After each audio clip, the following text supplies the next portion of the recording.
Russian advances in Donetsk have been brought to a halt, with several enemy units cut off and pushed back by Ukrainian forces.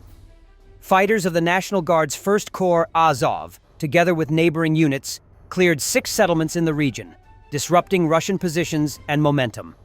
The occupiers paid a heavy price, losing 910 killed, 335 wounded, and 37 captured, along with tanks, artillery, and more than 90 drones destroyed. Near Dobropilya, stabilization operations are underway to secure the liberated territory, while in the Sumy region, Ukrainian troops advance near Yablunivka by up to 1 kilometer, pressing the front line forward and maintaining the initiative. Putin's demand that Ukraine surrender the remainder of Donetsk Oblast as a precondition for a ceasefire has little grounding in battlefield reality, according to an analysis by the Institute for the Study of War. While the Kremlin portrays this objective as achievable in the near term, Russian forces remain unable to secure operationally significant gains. Their assaults advance at little more than walking pace, with no capacity to rapidly penetrate or encircle Ukraine's heavily fortified defensive belt.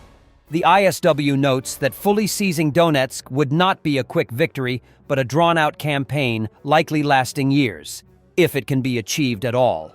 This assessment highlights the widening gap between Moscow's political demands and its actual military capabilities on the ground. Russian correspondent Sergei Shilov believes that Ukraine will massively cover frontline roads with net tunnels, and that Russia must as well. Roads of death, corridors of life. Some Ukrainian drivers refer to these as life tunnels. FPVs will force soldiers to live in covered trenches and vehicles to drive in net tunnels, but these defenses work. A vivid example of what drones are capable of in modern warfare is the Yunakovka-Sudzha route. Following the Kursk operation, there remain hundreds of burned-out Ukrainian armed forces vehicles. Our drone operators turned the route into sheer hell and made supplying the enemy group impossible. Has the enemy drawn conclusions from their defeat? Absolutely. Now they actively use nets to conceal their routes. This phenomenon is no longer isolated but widespread. Primarily, this concerns the hot Pokrovsk direction, although acquaintances have shared videos from Kherson and Sumy regions as well. Our military were the first in the history of this war to come up with using fishing nets. I first heard about this method on the Artemivsk front. Multi-kilometer corridors of life covered the roads in Bakhmut and on the way to it, saving hundreds, even thousands of lives. Of course, seeing the effectiveness of this method, the Ukrainian army adopted it. Recently, I saw a manual from their engineering troops. Published in May.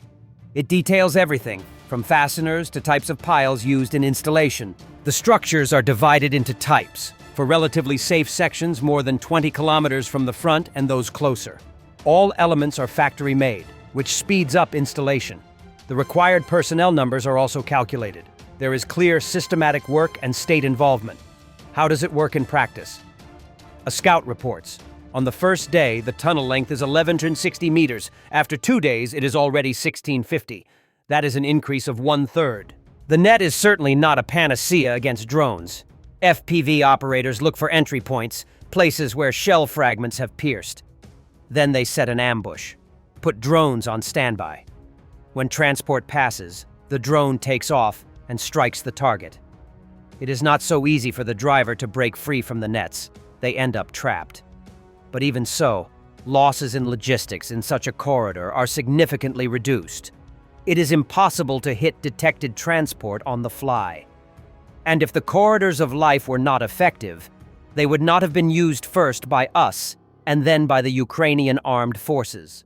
It is not so easy for the driver to break free from the nets. They end up trapped.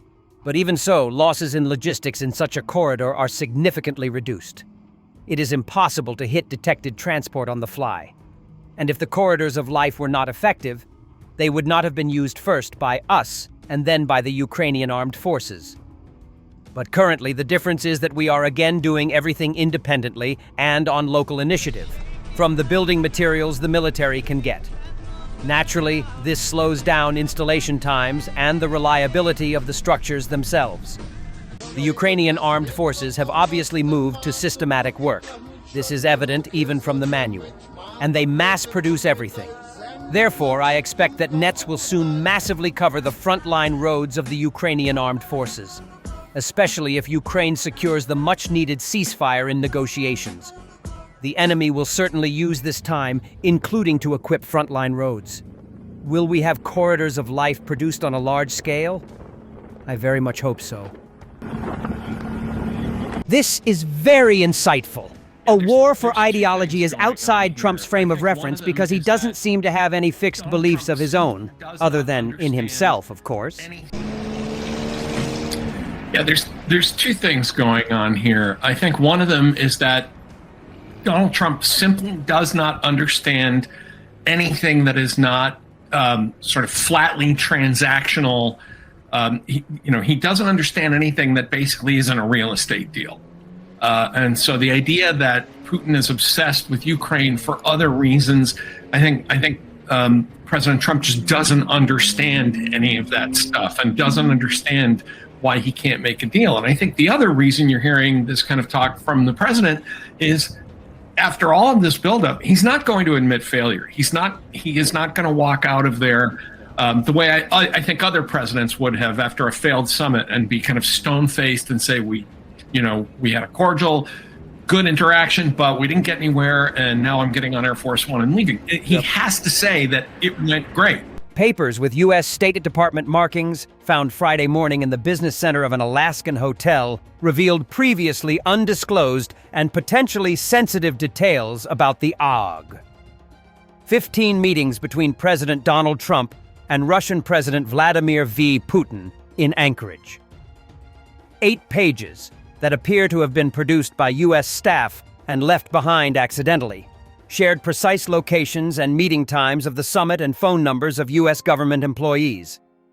At around 9 a.m. on Friday, 3 guests at Hotel Captain Cook, a 4-star hotel located 20 minutes from the joint base Elmendorf-Richardson in Anchorage, where leaders from the U.S. and Russia convened, found the documents left behind in one of the hotel's public printers.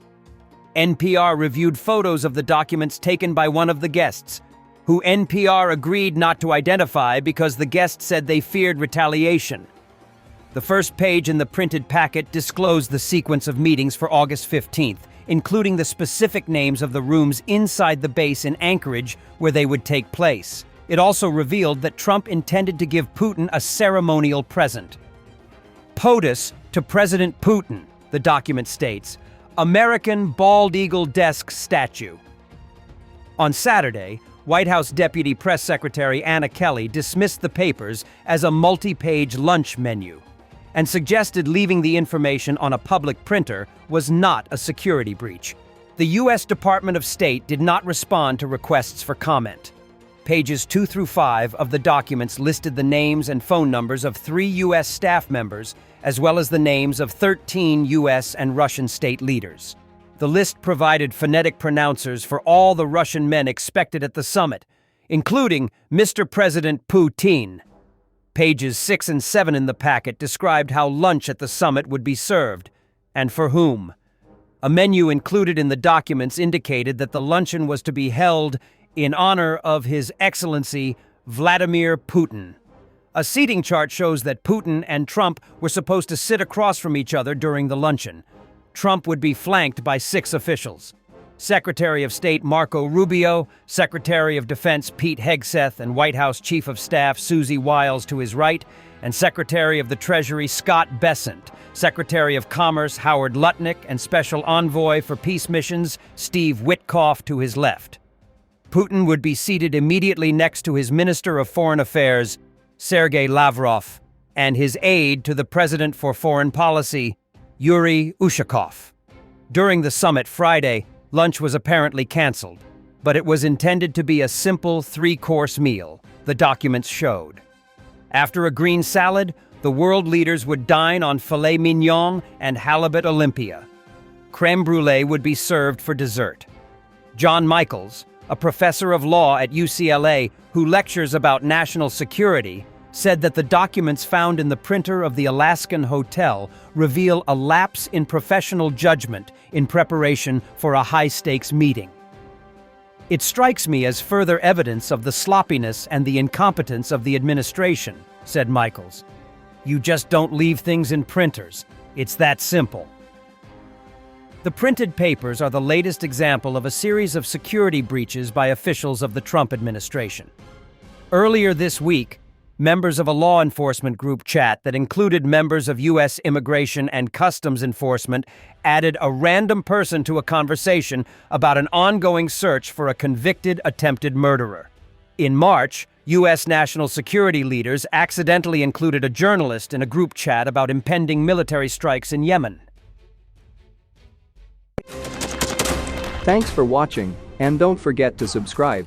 Also, if you want to support Warthog Defense, please become our member and get early access to new videos, exclusive members-only videos, and become administrator in comment section.